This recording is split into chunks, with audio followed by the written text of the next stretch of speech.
तो बच्चों हम पढ़ेंगे अब पादपों में श्वसन, है ना। पादपों में श्वसन, तो पढ़ते हैं इसको। श्वसन प्रक्रिया में जब श्वसन प्रक्रिया में कार्बोहाइड्रेट तथा वसाओं का ऑक्सीकरण होता है तो श्वसन को प्लावी श्वसन कहते हैं। देखो, प्लावी श्वसन क्या होता है? जब कार्बोहाइड्रेट और वसा का ऑक्सीकरण होगा और जब प्रोटीन का ऑक्सीकरण होगा तो इसे कह देंगे प्रोटोप्लाज्मिक श्वसन। मतलब आपको प्रोटोप्लाज्मिक श्वसन ध्यान रखना है। प्रोटोप्लाज्मिक श्वसन में किसका ऑक्सीकरण होता है? प्रोटीन का ऑक्सीकरण होता है। इंपॉर्टेंट है ये, है ना। श्वसन दो प्रकार का होता है। एक तो होता है वायवीय श्वसन। वायवीय का मतलब नाम से स्पष्ट है, ऑक्सी श्वसन, ऑक्सीजन की उपस्थिति में होगा, है ना। वायवीय श्वसन का मतलब होता है ये ऑक्सीजन की उपस्थिति में होगा, है ना। O2 का मतलब होता है ऑक्सीजन। इसमें ग्लूकोज का पूर्ण ऑक्सीकरण होता है, मतलब भोजन, ग्लूकोज का मतलब भोज्य पदार्थ, भोजन। तो इसका क्या है? पूर्ण ऑक्सीकरण होगा, पूरा ऑक्सीकरण होगा। यह किस में होता है? देखो, ये कोशिका द्रव्य में होता है, माइटोकॉन्ड्रिया में संपन्न होता है ना। तो ये अब वो जो इसके बाद वाला आएगा अनाक्षी श्वसन, अवायवीय श्वसन आएगा दूसरा, तो वो केवल कोशिका द्रव्य में होगा, है ना। ये कोशिका द्रव्य माइटोकॉन्ड्रिया दोनों में होता है ना। तो ये ऑक्सीजन की उपस्थिति में होता है और ग्लूकोज का पूर्ण ऑक्सीकरण होता है। तो इसका उल्टा हो जाएगा उसमें, अनाक्षी श्वसन में, अवायवीय श्वसन में, है ना। ये वायु ऑक्सीजन की उपस्थिति में होता है। इसमें ऑक्सीडेटिव डिकार्बोक्सिलेशन एवं क्रेब्स चक्र क्रियाएं होती है। मतलब इसमें क्रेब्स चक्र भी संपन्न होगा और ऑक्सीडेटिव डिकार्बोक्सिलेशन भी होंगे। इसमें 38 एटीपी बनते हैं। देखो इसमें तो बनते हैं 38 एटीपी, है ना। और दूसरा है आपका अवायवीय श्वसन, मतलब अनाक्षी श्वसन, मतलब ये ऑक्सीजन की अनुपस्थिति में होगा। तो इसमें तो दूसरे में तो बनेंगे 38 एटीपी बनते हैं, वायवीय श्वसन में तो 38 एटीपी बनते हैं, अवायवीय श्वसन में 2 एटीपी बनते हैं, है ना। बिल्कुल उसका उल्टा हो जाएगा ये, है ना। ये देखो, यह ऑक्सीजन की अनुपस्थिति में होता है, मतलब ये इसमें ऑक्सीजन, मतलब O2 की आवश्यकता नहीं पड़ती इसमें, है ना।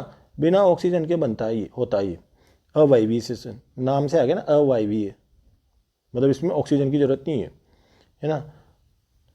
और इसमें ग्लूकोज का अपूर्ण ऑक्सीकरण होता है ना। श्वसनीय पदार्थ का या कार्बोहाइड्रेट का या भोज्य पदार्थ का या कार्बोहाइड्रेट का एक ही बात है, अपूर्ण होगा। उसमें तो क्या पूर्ण ऑक्सीकरण होगा, इसमें अपूर्ण ऑक्सीकरण होगा। यह कोशिका द्रव्य में, देखो यह कोशिका द्रव्य में संपन्न होता है। वो किस में होता था? कोशिका द्रव्य और माइटोकॉन्ड्रिया दोनों में, है ना। तो इसमें तो यह तो केवल कोशिका द्रव्य में होता है। इसमें 2 एटीपी बनते हैं, इसमें 38 एटीपी बनते हैं। इसमें अंतिम उत्पाद के रूप में एथिल एल्कोहल या लैक्टिक अम्ल मिलता है। देखो, लैक्टिक अम्ल मिलेगा या एथिल एल्कोहल मिलेगा, है ना। एथेनॉल, एथिल एल्कोहल को एथेनॉल भी बोलते हैं, एथेनॉल। तो ये अंतिम उत्पाद है इसकी अवायवीय श्वसन की, है ना। तो इनका ध्यान रखें, किसमें कितने एटीपी बनते हैं। श्वसन की क्रियाविधि, अब देखो श्वसन की क्रियाविधि कितने चरणों में होती है? निम्न चरणों में होती है श्वसन की क्रियाविधि, है ना। तो पहला चरण है आपका ग्लाइकोलाइसिस। तो ग्लाइकोलाइसिस में क्या होता है? इसको ईएमपी पाथवे भी बोलते हैं, ईएमपी मतलब ईएमपी मार्ग भी बोलते हैं इसको, ग्लाइकोलाइसिस को। तो ई का मतलब होता है, इसे किसने दिया था? एमडेन, मेयरहॉफ और पार्नस पाथवे भी कहा जाता है। मतलब एमडेन से ई ले लिया इसने, मेयरहॉफ से एम ले लिया और पार्नस से पी ले लिया, तो ईएमपी, है ना। ईएमपी पाथवे कहा जाता है। इस क्रिया में ग्लूकोज 3 कार्बन वाले पदार्थ पायरुविक अम्ल में टूट जाता है। तो इस क्रिया में क्या होगा? देखो, ग्लूकोज है ना, जो 6 कार्बन वाला होता है, हेक्सोस होता है, 6 कार्बन वाला होता है। तो ये क्या करता है? ग्लूकोज किस में टूट जाएगा? पायरुविक अम्ल में टूट जाएगा। वेरी इंपॉर्टेंट है, बार बार आता है क्वेश्चन, है ना। ग्लाइकोलाइसिस में टूटता है ये। ग्लाइकोलाइसिस में क्या होता है? ग्लूकोज किस में टूटता है? पायरुविक अम्ल में टूट जाता है ना। ग्लाइकोलाइसिस श्वसन क्रिया का प्रथम पद है। श्वसन क्रिया का प्रथम पद है, क्या है? ग्लाइकोलाइसिस। वायु अवायवीय श्वसन में समान होता है ना। वायु और वायु श्वसन में दोनों में समान होता है। कौन? ग्लाइकोलाइसिस। इस क्रिया में ना तो ऑक्सीजन लगती है, ना तो इसमें ऑक्सीजन लगेगी, और न ही कार्बन डाइऑक्साइड निकलती, न ही कार्बन डाइऑक्साइड निकलेगी इसमें, न तो ऑक्सीजन लगेगी, न ही कार्बन डाइऑक्साइड निकलेगी इसमें। यह कोशिका द्रव्य में संपन्न होता है। ग्लाइकोलाइसिस किस में संपन्न होता है? ध्यान रखना, कोशिका द्रव्य में, है ना। क्वेश्चन आता है, बहुत आता है ना। इसमें एक ग्लूकोज अणु से 2 पायरुविक अम्ल बनते हैं, 2 पायरुविक अम्ल बनेंगे एक ग्लूकोज अणु से। इसके अलावा एटीपी का जरूर ध्यान रखिए आप, एटीपी का लाभ कितना होता है इसमें। तो इसमें 8 एटीपी का लाभ होता है ना। और शुद्ध लाभ कितने एटीपी का होता है? शुद्ध लाभ होता है 2 एटीपी का, है ना। तो आरपीएससी सेकंड ग्रेड में आ चुका है क्वेश्चन। ग्लाइकोलाइसिस में शुद्ध लाभ कितने एटीपी का होता है, लाभ कितने का होता है, शुद्ध लाभ का आ चुका है एक बार, है ना। तो आप इसका जरूर ध्यान रखिए।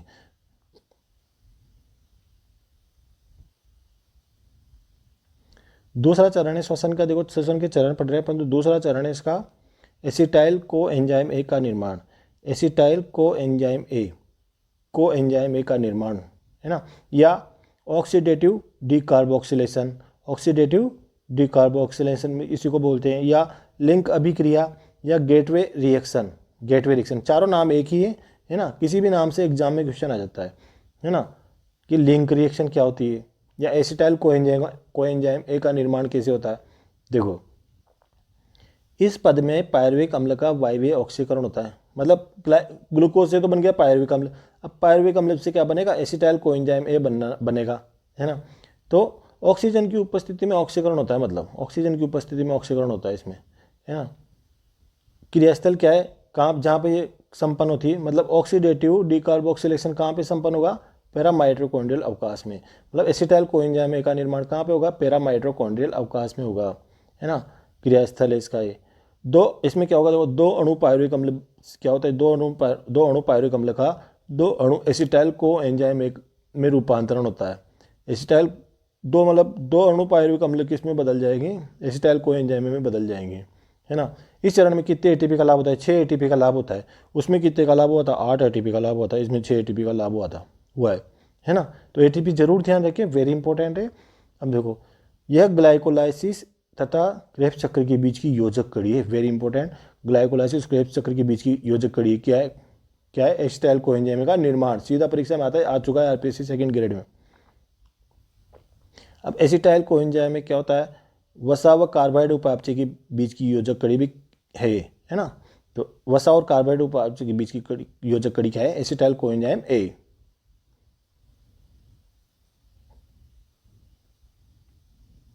अब देखो तीसरा चरण है श्वसन का, तीसरा चरण है, पहला चरण तो ग्लाइकोलाइसिस, दूसरा चरण है एसिटाइल कोएंजाइम ए का निर्माण, तीसरा है आपका क्रेब्स चक्र, है ना। क्रेब्स चक्र या सिट्रिक अम्ल चक्र या ट्राइकार्बोक्सिलिक एसिड साइकिल, मतलब इस साइकिल का मतलब चक्र, है ना। तो ट्राई कार्बोक्सिलिक एसिड, तीन कार्बोक्सिलिक समूह उपस्थित होते हैं ना इसमें, इसलिए इसको ट्राई कार्बोक्सिलिक एसिड बोल दिया। तो क्रेब्स चक्र ध्यान रखें आप।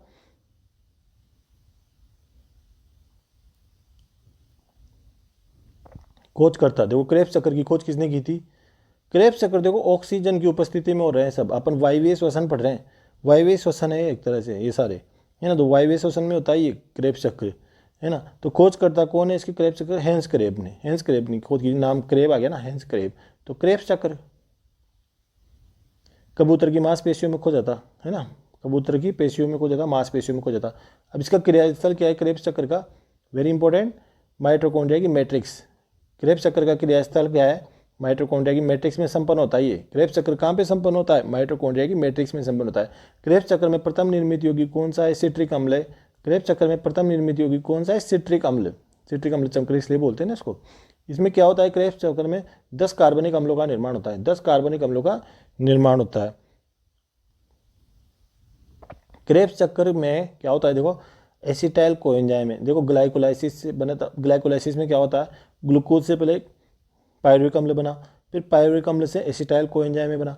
अब एसिटाइल कोएंजाइम में से क्या होगा, किस में बदल जाएंगे, कार्बन डाइऑक्साइड में और जल में बन जाएंगे, मतलब CO2 और जल बन जाएंगे, CO2 और H2O, CO2 प्लस H2O, दो बन जाएंगे, CO2 प्लस H2O ही बन जाएंगे, है ना। अब क्रेब्स चक्र में कितने एटीपी का लाभ होता है, 24 एटीपी का लाभ होता है ना।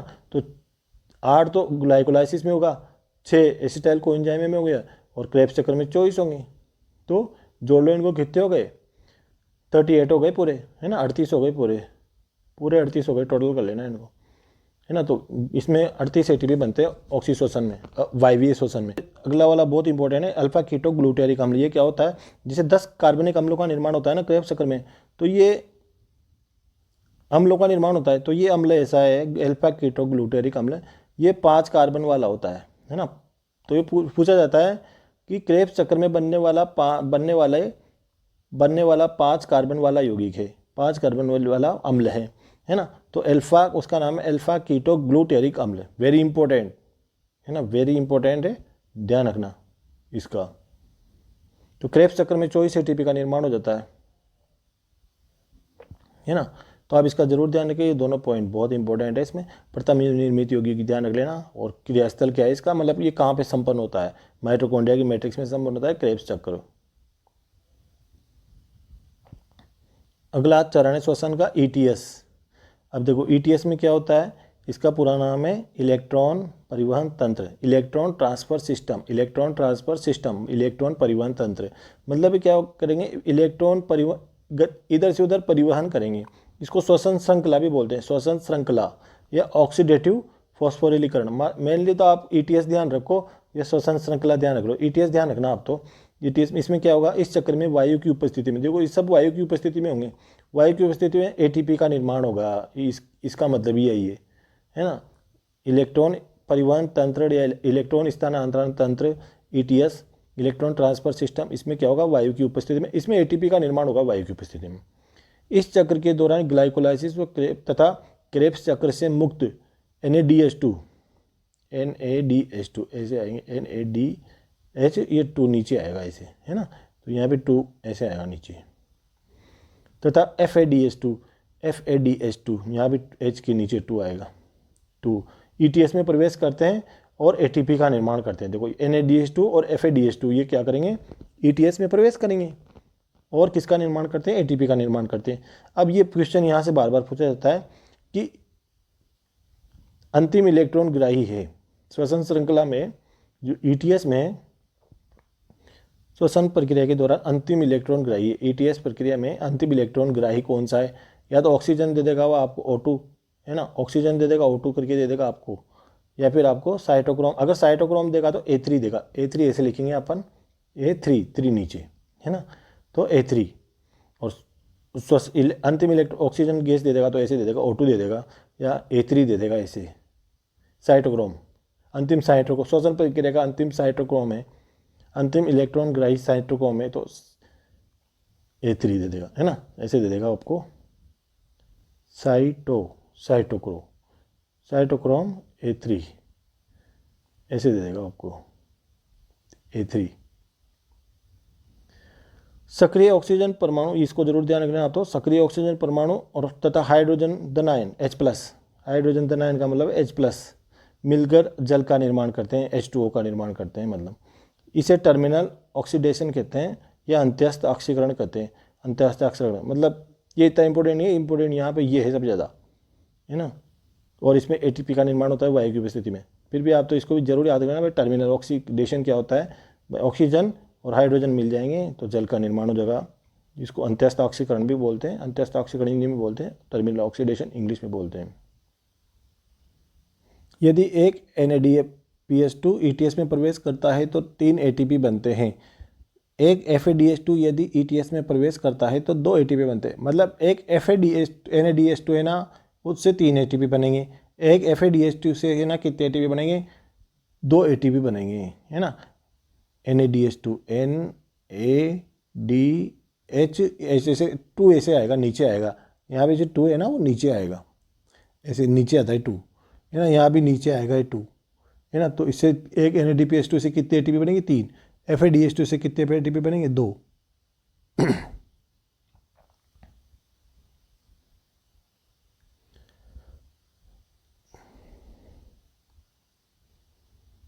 ATP सर्वव्यापी हाइड्रोजन ग्राही है, तो सर्वव्यापी हाइड्रोजन ग्राही किसको बोलते हैं अपन, ATP को बोलते हैं, ध्यान रखिए, इसको पूछा जाता है परीक्षा में। निम्न में से सर्वव्यापी हाइड्रोजन ग्राही है तो ATP।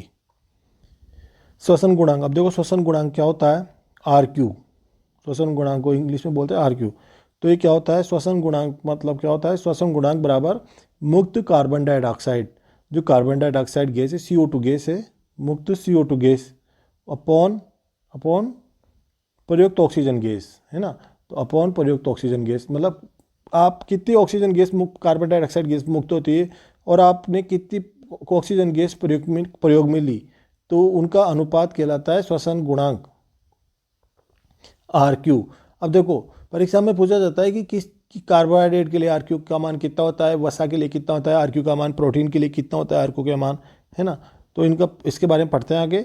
वसा युक्त बीजों के अंकुरण के समय RQ 1 से कम होता है ना, 1 से कम होगा RQ का मान, किसके समय, अंकुरण के समय, है ना। वसा युक्त बीजों में, जैसे अरंडी के बीज होते हैं ना, तो वसा युक्त बीज है वो। तो अरंडी के बीज में अंकुरण के समय, मतलब अंकुरण के समय कितना होगा, 1 से कम। और बीजों के निर्माण के समय कितना होगा, निर्माण के समय 1 से ज़्यादा होगा, RQ, है ना, श्वसन गुणांक। अब श्वसन गुणांक का पता कैसे लगाते हैं, श्वसन गुणांक गेनोंग के श्वसन मापी से पता लगाते हैं। गेनोंग के श्वसन मापी से श्वसन गुणांक का पता लगाते हैं। अब देखो यहाँ पे श्वसन गुणांक दे रखा है, RQ दे रखा है अलग अलग, है ना। कार्बोहाइड्रेट का RQ कितना होता है, 1 फिक्स है। इकाई भी आ जाता है परीक्षा में 1, इसका जरूर ध्यान रखें। कार्बोहाइड्रेट का RQ होता है 1, है ना। एक बार वसा का आ चुका है RPSC फर्स्ट ग्रेड में, वसा का RQ होता है 0.7, मतलब 1 से भी कम। प्रोटीन का कितना होता है 0.8 से 0.9, है ना, 0.8 से 0.9। वसा का फिक्स है 0.7, है ना। कार्बोहाइड्रेट का 1 होता है ये, बाकी इकाई होता है ये, है ना। मिश्रित पोषक पदार्थों का RQ कितना होता है, मिश्रित पोषक पदार्थों का होता है 0.85। कार्बनिक अम्ल का RQ कितना होता है, 1 से ज़्यादा होगा हमेशा। कार्बनिक अम्लों का RQ होता है हमेशा 1 से ज़्यादा होगा। जैसे मेलिक अम्ल का RQ होता है, मेलिक क्या है, कार्बनिक अम्ल, इसका 1.33, है ना, 1.33। और सिट्रिक अम्ल का 1.33, दोनों का सेम होता है ना। ऑक्जेलिक अम्ल का कितना होगा, 4 होता है RQ, मतलब आप तो 1 से ज़्यादा होता है इसका कार्बनिक अम्लों का RQ, है ना। इसको जरूर ध्यान रखें आप श्वसन गुणांक में, भाई किसका RQ कितना होता है। अवायु श्वसन का RQ अनंत होता है। देखो अवायु श्वसन में क्या होगा, ऑक्सीजन काम में नहीं लेंगे, तो अपन ने क्या होता है CO2 बटे O2 था ना, उपयोग कितनी ऑक्सीजन काम में ली, तो ऑक्सीजन यहाँ पे 0 हो जाएगी ना, नीचे वाली चीज़ ऑक्सीजन 0 हो जाएगी। तो 0 का किसी चीज़ में भाग देंगे अपन, तो वो उसमें अनंत ही तो आता है। 0 का किसी ऑक्सीजन यहाँ पे अवायु श्वसन में क्या होगा कि ऑक्सीजन नहीं होगी, अनुपस्थित होगी, तो ऑक्सीजन 0 होगी, तो यहाँ O2 है ना नीचे, CO2 बटे O2, ये होता है RQ का सूत्र, CO2 बटे O2, मुक्त CO2 अपॉन उपयोगी O2, है ना, प्रयुक्त O2। तो O2 क्या होगा यहाँ, ऑक्सीजन क्या होगी, 0 हो जाएगी। ऑक्सीजन 0 होती है, नीचे 0 हो जाएगी, तो नीचे 0 हो जाएगी, तो 0 का किसी संख्या में भाग देंगे तो अनंत ही आता है ना। मासल मरुद्भिद पादपों का RQ कितना होता है, 0। मासल मरुद्भिद पादपों का RQ कितना होता है, 0। इसका जरूर ध्यान रखें, 0 किसका होता है, अनंत किसका होता है, 1 किसका होता है ना। मतलब वसा का कितना होता है, प्रोटीन का कितना होता है, या कार्बनिक अम्ल, तो आप इनका जरूर ध्यान रखें। मेलिक अम्ल का भी आ जाता है, सिट्रिक अम्ल का आ जाता है ना। 1 से ज़्यादा होगा कार्बनिक अम्लों का, ठीक है। श्वसन प्रक्रिया में ग्लाइकोलाइसिस में 8 ATP, एसिटाइल कोएंजाइम के निर्माण के दौरान 6 ATP और क्रेब्स चक्र में 24 ATP बनते हैं। इस प्रकार एक ग्लूकोज के पूर्ण ऑक्सीकरण में 38 ATP बनते हैं, जरूर ध्यान रखें इसका, है ना। पेशियों में लैक्टिक अम्ल के निर्माण होने के कारण थकान एवं दर्द उत्पन्न होता है ना। तो लैक्टिक अम्ल का ध्यान रखें, भाई पेशियों में थकान क्यों हो जाती है, दर्द क्यों उत्पन्न होता है ना। हमारी जो मांसपेशियाँ होती है ना, तो उसमें क्या है, लैक्टिक अम्ल जमा हो जाता है, इसलिए तुम्हें थकान महसूस होती है ना। तो ये इंपॉर्टेंट है, ध्यान रखिए इसका, ठीक है। आपका ये चैप्टर खत्म हो गया, है ना। तो सन पाद पॉमिशन, बाकी बाद में मिलते हैं अगले चैप्टर के साथ।